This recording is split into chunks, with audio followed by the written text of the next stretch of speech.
Ask your mind, does anyone says you, anyone in the world, let us include even the animals and living species, does anyone say your mind think bad of me, react to me, when you approach me, be angry with me? Anyone. Your honey, your friend, your relative, your enemy, anyone says you. Please do me a favor, be angry over me, be upset over me, keep on thinking, disturb your sleep, take medication. That is the problem of the mind. So now the next question is that where from these thought enters into the mind so that we think bad of someone, we react, we hate, we have jealousy, we have anger, we have hesitation. Uh,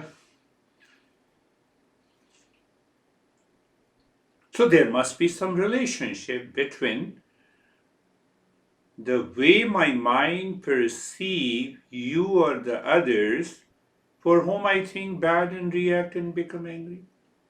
So what is that relationship? Ask the next question.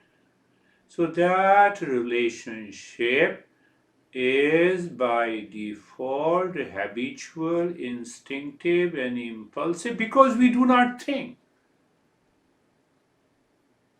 So you will ask me why, what I should think.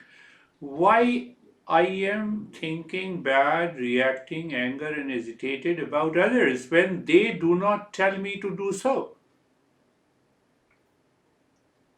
And that is our habitual mind. And the moment you start thinking it is an intellect, it separates. Oh, nobody told me.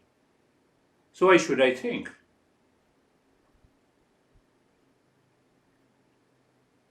So what happens? That mind takes over the intellect, and that mind in the Eastern wisdom is known as impure mind.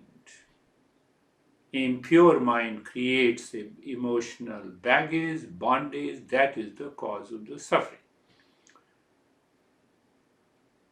No one in science is very clear about the emotional quotient. Eastern wisdom is 100% clear. It is an emotional freedom that you can get by the knowledge of who we are. We are pure consciousness of the nature of peace, happiness, love, and wisdom, my friends.